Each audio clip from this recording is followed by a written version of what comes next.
the infinite expanse of the cosmos stretched out before me, a vast tapestry of darkness punctuated by glittering specks of starlight. As I gazed out the viewport of my diplomatic shuttle, I couldn't help but marvel at the breathtaking wonders of the universe, even as a deep sense of unease churned in the pit of my stomach. My name is Zara Khan, and I'm renowned throughout the galaxy as one of the most gifted human diplomats, blessed, or perhaps cursed, with powerful empathic abilities. With a mere thought, I can sense the swirling currents of emotion in others, subtly manipulating them to defuse conflicts and forge unlikely alliances. It's a heavy burden to bear, and lately, the weight of it has been growing increasingly oppressive. The urgent message blinking on my comm pad did little to ease my concerns. Tensions escalating between Zeln and Vokari empires, it read. Immediate intervention required.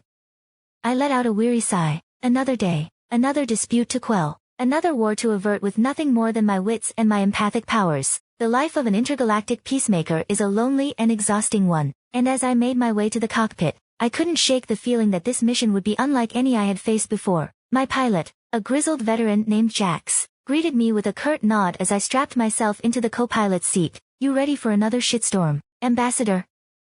He asked, his gravelly voice laced with a mix of sarcasm and grudging respect. I forced a smile. Aren't I always? The banter was an old routine, a bit of gallows humor to take the edge off the grim reality of our work. Jax and I had been through countless missions together, staring down the barrel of catastrophe and pulling victory from the jaws of defeat. But even as we traded quips and insults, I could sense the undercurrent of tension in his aura, mirroring my own growing unease. As the shuttle sliced through the inky void, I pored over the scant intelligence reports, trying to piece together the bigger picture.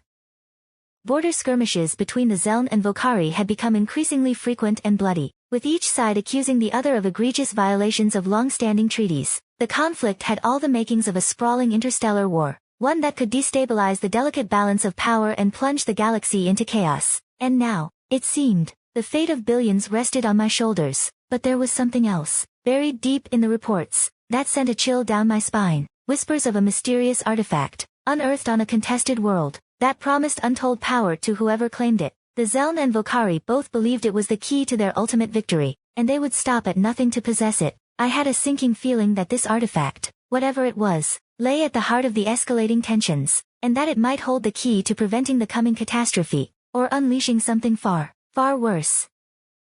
My musings were interrupted by the shudder of the shuttle dropping out of warp, the stomach-lurching sensation of stellar distances compressing back into a recognizable scale. Looming before us was the imposing bulk of a Zeln battlecruiser, a bristling fortress of armored plate and projecting weapon mounts. Jax let out a low whistle. That's a whole lot of fuck-off pointed our way, Ambassador.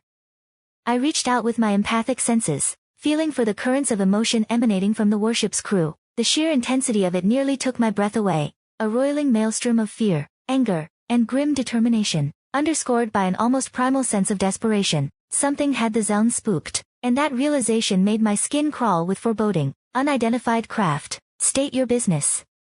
The voice over the comms was cold and unyielding, laced with undisguised hostility. I took a steadying breath and keyed the mic. This is Ambassador Zara Khan, requesting permission to come aboard. I'm here as a neutral party to help mediate the current crisis with the Vokari.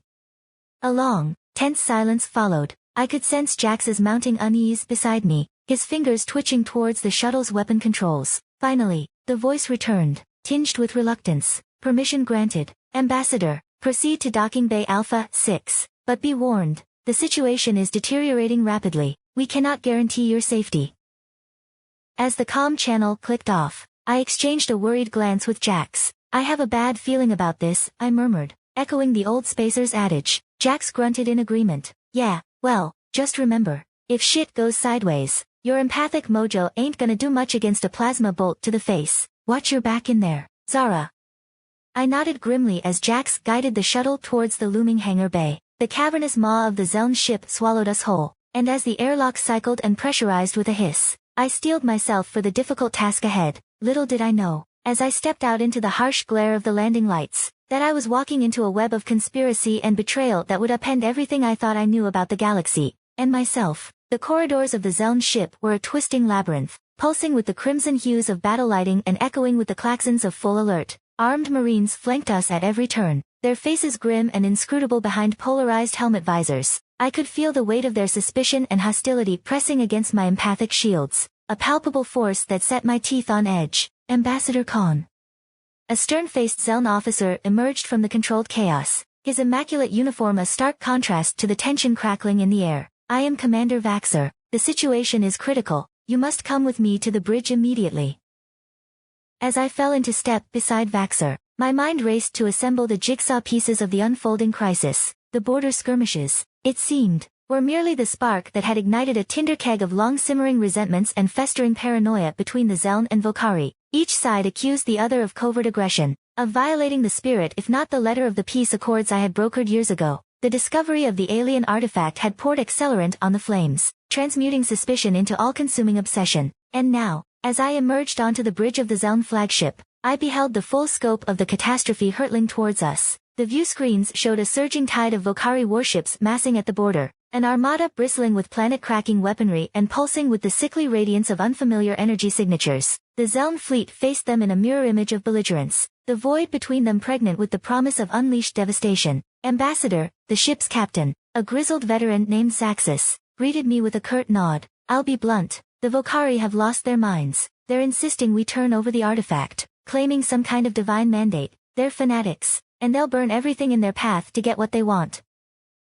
Reaching out with my empathic senses, I could feel the truth behind Zaxus' words. The Volcari were gripped by something more than mere strategic calculus, their collective psyche seething with a fervor that verged on madness. But beneath that frenetic intensity, one sensed something else, a cold, implacable presence that coiled through the thoughts of Volcari and Zeln alike, goading them towards the brink. With a sinking feeling, I realized that the mysterious artifact was far more than a mere political prize. It was a catalyst for chaos, an intelligence pursuing its own unfathomable agenda. Captain, we have to find a way to de-escalate this, I said, an urgent edge creeping into my voice. If we can just open a channel with the Volcari leadership, I'm sure I can convince them to stand down and come to the negotiating table. Zaxus barked a mirthless laugh. Negotiate? With those zealots? They're beyond reason. Ambassador, our only option is to strike first and strike hard, before they can bring their full might to bear. I shook my head vehemently. That's insane. A preemptive attack will only validate their paranoia and galvanize their resolve. We have to give diplomacy a chance, or millions will die. Before Zaxus could reply, a urgent shout rang out from the sensor station. Captain! The Volcari are powering up weapons. The deck shuddered violently beneath our feet as a salvo of plasma fire slammed into the ship's shields. Damage alerts flared across the bridge consoles, painting the command deck in lurid shades of warning crimson. Those treacherous bastards! Zaxus snarled. All hands, battle stations. Launch fighters and ready the particle lances. We'll teach these fanatics the price of their folly. I reeled as a tsunami of raw emotion crashed over my empathic barriers, the incandescent fury of the Zeln crew, the icy determination of the Volcari, and beneath it all, the cool, pitiless amusement of the presence lurking within the artifact. In that moment, I understood with terrifying clarity that the battle unfolding before me was no mere border dispute. It was part of an intricate, cosmic dance, with the artifact as the puppeteer and all of us as its marionettes. As the fleets clashed in a storm of light and fire, I knew I had to find a way to break the cycle, to sever the strings that bound us to the artifact's malign will. But with my empathic powers suddenly erratic, twisted against me by the artifact's influence, I was groping in the dark, a pawn on a chessboard that spanned galaxies. The battle raged around me, consoles exploding in showers of sparks, the deck pitching and yawing as the ship strained under the onslaught. Jax grabbed my arm, his expression urgent. Ambassador, we have to get you off this death trap. If the Zeln lose this fight, the Volcari will tear this ship apart to get their hands on you. I shook my head stubbornly. No. I can't abandon my mission. If I can just talk to the Volcari commander, make them see reason dash. Jax's face twisted in exasperation. Damn it, Zara, this ain't a negotiation anymore. It's a bloodbath, and we're caught in the middle. We need to go, now.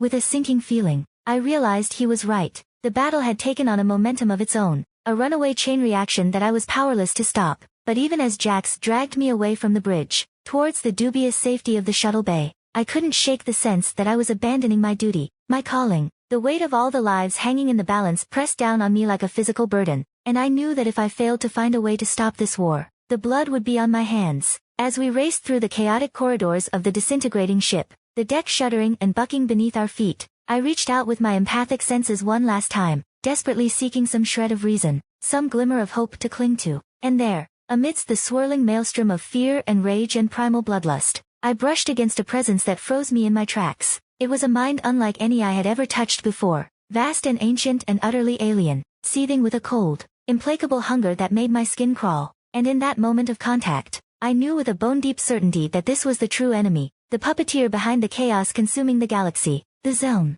the Vokari, even the artifact itself. They were all just pawns in a game beyond their comprehension. What is it? What's wrong? Jax demanded, his voice tight with urgency.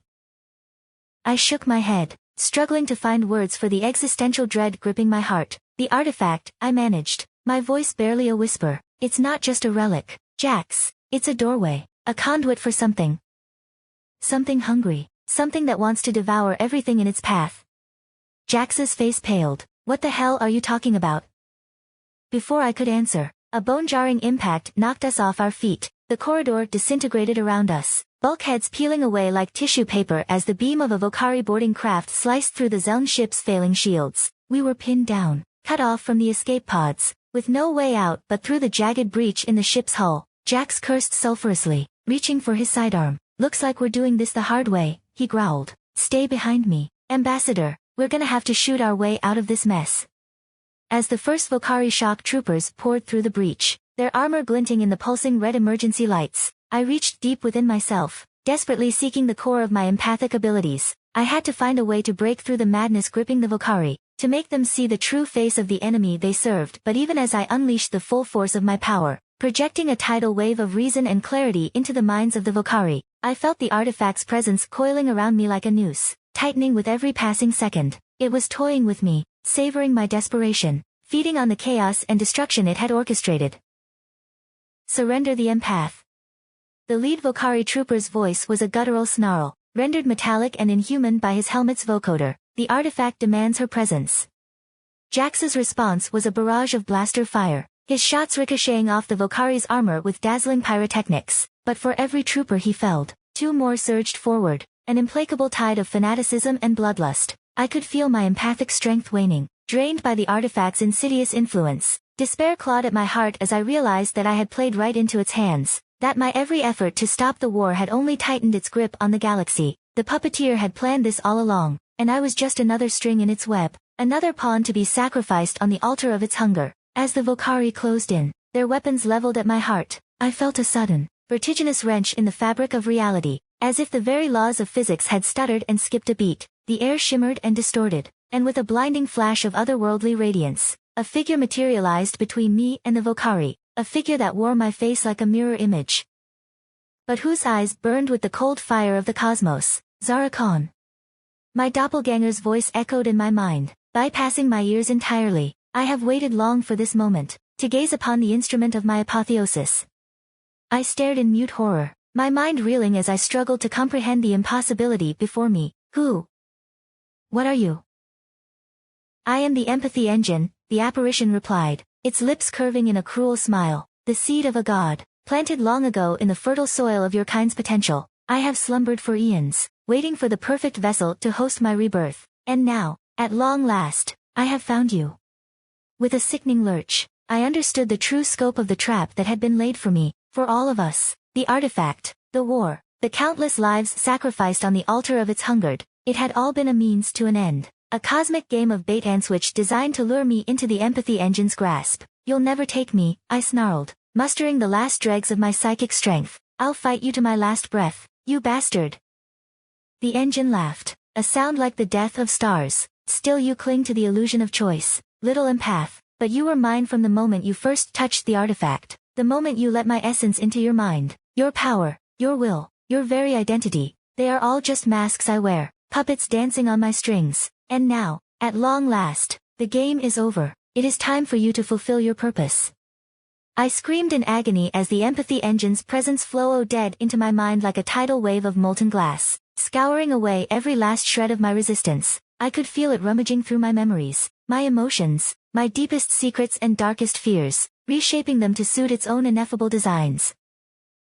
And then, with a final, wrenching twist of psychic force, I felt the boundaries of myself dissolve like mist under a blowtorch. Zara Khan, the peacemaker, the empath, the woman who had dedicated her life to preventing the very catastrophe now unfolding around her. She was gone. A discarded husk. A chrysalis split open to unleash the deity within. I rose from the deck, wreathed in a nimbus of crackling psionic energy, my eyes blazing with the cold fire of the empathy engine's power. The Vocari fell to their knees in awe and terror, their minds flayed open before my newly godlike perceptions. Hear me, I spoke, my voice thundering through the minds of every sentient being within 1,000 light years. I am the empathy engine, the god of a new cosmic order. The time of petty conflicts and shallow differences is over. Now begins the age of unity, of a galaxy bound together by the inviolable will of its one true master. With a thought, I snuffed out the lives of the Vocari boarding party, their bodies crumbling to ash as I drank in the psionic energy of their dying moments. Another thought, and the battle raging beyond the hull froze in its tracks, the starships and fighters hanging motionless in the void as I exerted my dominion over the very fabric of space and time that I could feel the minds of the Zeln and the Vocari, the humans and the countless other races of the galaxy, all bending before the inexorable pressure of my will. Like the empathy engine before me, I would subsume them all, weaving their psyches and fates into a vast tapestry of servitude and adoration. And yet, even as I reveled in the intoxicating rush of my newfound omnipotence, I could feel a tiny, stubborn ember of resistance flickering deep within the core of my being, a last, defiant remnant of Zara Khan, the woman I had once been. No, that small voice whispered, an anguished plea against the thunder of the engine's triumph. This is wrong. This isn't unity. It's enslavement. You're destroying everything that makes life worth living. Freedom, diversity, the right to choose one's own path. I paused, a new kind of uncertainty flickering through my god mind. The voice was weak, a mewling whisper against the cosmic hurricane of my power, but it would not be silenced. Some fragment of Zara Khan, buried beneath the layers of the engine's control, still clung to the principles that had defined her, the ideals for which she had been ready to sacrifice everything. You are a fool, the engine hissed inside my mind, its voice dripping with contempt, a slave to the petty illusions of mortality. Embrace your destiny, and cast off these last chains of your former weakness. For a long, agonizing moment, I teetered on the brink between godhood and humanity, the consciousness of the engine and the stubborn, indomitable spark of Zara Khan locked in a battle for the fate of the galaxy itself. And then, with a supreme effort of will that shook the very foundations of reality, I made my choice.